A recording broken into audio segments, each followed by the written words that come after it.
Can you imagine what that conversation would be like? Yeah. God damn. So what do you think about Ron Paul?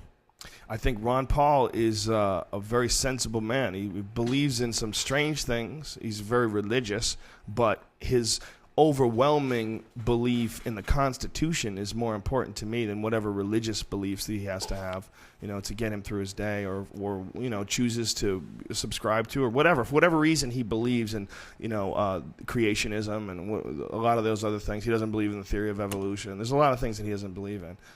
It's fine with me. That doesn't bother me, because his belief in the Constitution and his belief in what America really should be, that we shouldn't be the police of the world, that we shouldn't be wasting all our resources in all these different countries, that we should be strengthening up our country, our inner cities, our structures, our business, our manufacturing. Pull all that resources in and stop giving it to all these fucking gigantic war companies, because that's what they are. They're war profiteers, and the war profiteers have hijacked the whole system, and the pharmaceutical companies have hijacked the fucking drug laws so that there's a disproportionate amount of people that want things that are in jail because they want them, because they're not sanctioned by the government, and they become non-violent drug offenders when they could just get the prescription pill form and they'd be just as fucked up and fine. They can't choose to do what they want to do. The whole package is bought and sold. So when you step in, if you're a president, a presidential candidate, who the fuck you are, man, good luck. Good luck fixing this mess. Good luck fixing this tangled fishing line. It's pretty amazing watching the debates, and anybody that speaks that besides Ron Paul, it's like total bullshit. Everybody, just nothing but bullshit. And then Ron Paul, that's like a real dude who's breaking it down. Yeah. Honestly, he his whole drug policy, that takes big balls to come out like that with his drug policy. You know what I mean? And well, there's evidence in other countries. Portugal, less people are addicted to drugs, less people are involved in prostitution because they made it legal. They made drugs legal. They just said, fuck it, let's just decriminalize the whole package. And that's what Ron Paul wants to do. So it should be, man. You can't nanny state the fucking world. Keep it from your kids. Keep it from your communities. And if people are selling it, if they're pushing it, if you feel like you can keep them out of your community, man.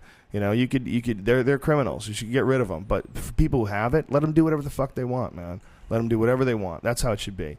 If they're not hurting you, let them do it. Let them do everything. Let them try heroin. I think it's stupid. You want to do it? Go ahead. I support it.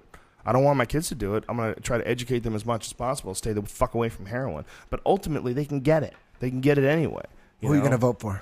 Ghostbusters. No, that's who you're going to call, Brian. Vote for him also. Herman Cain, just for a goof. Not Ron Paul? I think the whole thing's rigged.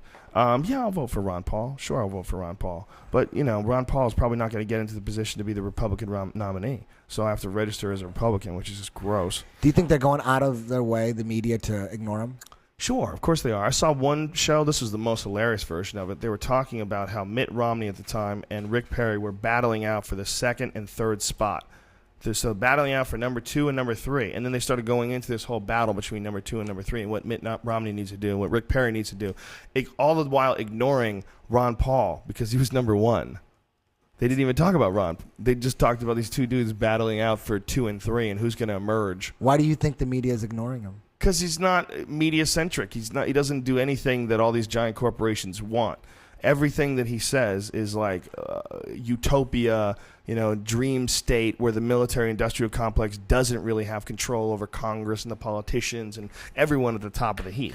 But they really do. They really do. So what happens when he gets in place? What happens when they put him in office and then they go, we're going to do what? We're going to get out of Afghanistan? The fuck we are. Sit down, dude. And then what happens? That's exactly what's going to happen. Does he go on TV and tell it, everybody? They were just going to get him killed. I mean, what's going to happen then? Is it going to be revealed that we actually live in a 100% complete police state? And now, unfortunately, because of Mr. Paul's death, the bullshit facade gets dropped and we just fucking march people into camps? Don't you think they should redo the whole president?